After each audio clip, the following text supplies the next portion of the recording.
আসসালামু আলাইকুম। Cooking blog by নুরি চ্যানেলে স্বাগতম। আজকে আমি রান্না করব বুটের ডাল দিয়ে মুরগির মাংস। যদি মুরগির হাতা পাও থাকে, গলা ঘিলা এগুলা তো আমাদের খায় না তেমন, তাহলে আমি এবার বুটের ডাল দিয়ে রান্না করে দেই, তাহলে খাই। তো প্রথমে আমি বুটের ডালগুলো সেদ্ধ করে নিয়েছি। এবার চুলায় একটি প্যান বসিয়ে দিলাম, তার মধ্যে কিছুটা তেল দিয়ে দিলাম। এবার 2-3টা করে দারুচিনি, এলাচ, লবঙ্গ দিয়ে দিলাম। তারপর পেঁয়াজ কুচি দিলাম, 3টা পেঁয়াজ কুচানো আছে এখানে দিয়ে দিলাম। ওরা লাল করে ভেজে নিব। ভাজা হয়ে গেছে, এবার আমরা পানি দিয়ে দিব।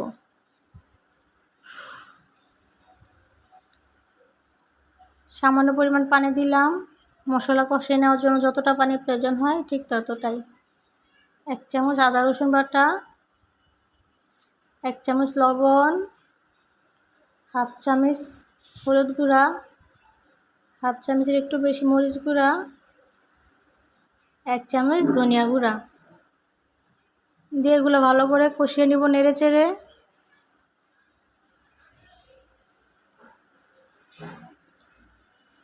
এবার বুটের ডাল দিয়ে রান্না করলে খুবই ভালো লাগে। অনেক সময় মুরগির গলা, হাতা, পা এগুলো খেতে চায় না, তো এইভাবে রান্না করে দিলে খুব ভালো লাগে। তো এবার মাংসটা দিয়ে দিলাম। মাংসটা দিয়ে কিছুক্ষণ ভালোভাবে কষিয়ে নিব নেড়ে চেড়ে।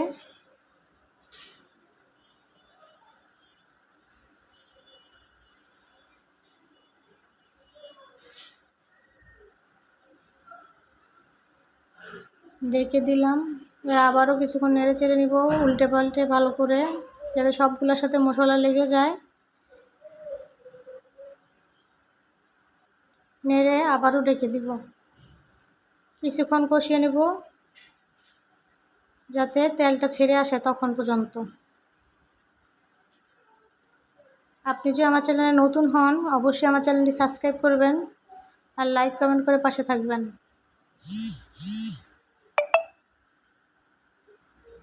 এবার বুট সিদ্ধ করে বুটের ডালটা রেখে দিলাম। এটা দিয়েও কিছুক্ষণ 5 মিনিটের মতন নেড়ে চেড়ে কষিয়ে নেব, মশলাটার সাথে যাতে মিশে যায়।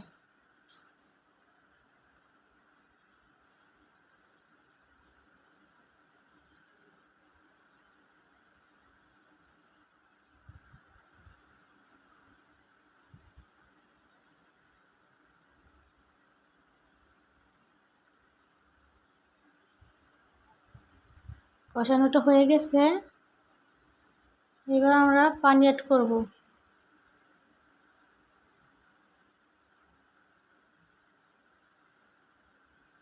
হাফ লিটারের মতো পানি দিয়ে দিব।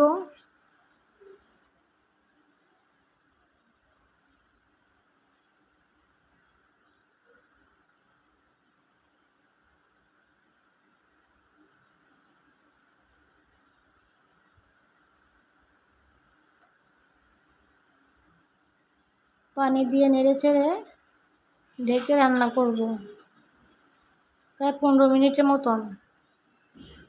বুটের ডালগুলো সিদ্ধ করা, তাই বেশিক্ষণ রান্না করতে হবে না। 15 মিনিটের মতন রান্না করে নিয়েছি। এখন দিয়ে দিব জিরার গুঁড়া, 1.5 টেবিল চামচের মতো জিরা গুঁড়া দিয়ে দিব। এটার মধ্যে একটু জিরার গুঁড়া বেশি দেওয়া লাগে, বেশি দিলে আর মুরগির যে আতা চামড়ার যে একটা গন্ধ আসে সেটা আর আসে না আর কি। পা, ঘিলা এগুলার যে গন্ধটা আসে সেটা বাজে গন্ধটা আর আসে না, সেই জন্য একটু বেশিই দিলাম জিরার গুঁড়া। এবার আবারও 2 মিনিট ঢেকে রাখবো। 2 মিনিট পর কিছুটা ধনিয়া পাতা দিয়ে দিব। ধনিয়া পাতা দিলে বুটের ডালের রান্নার টেস্টটা অনেক বেশি বেড়ে যায়।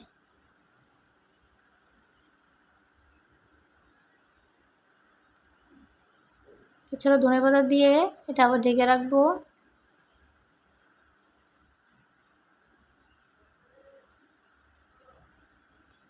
আপনি যদি আমার চ্যানেলে নতুন হন অবশ্যই আমার চ্যানেলটি সাবস্ক্রাইব করবেন, লাইক কমেন্ট করে পাশে থাকবেন।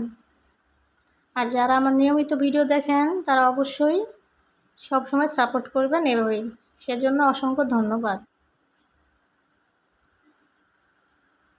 রান্নাটা হয়ে গেছে, এখন আমি নামিয়ে দেখাচ্ছি কেমন হয়েছে।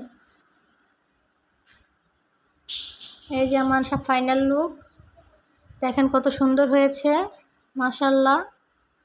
দেখতে যেমন সুন্দর হয়েছে, খেতেও তেমন দারুণ হয়েছে।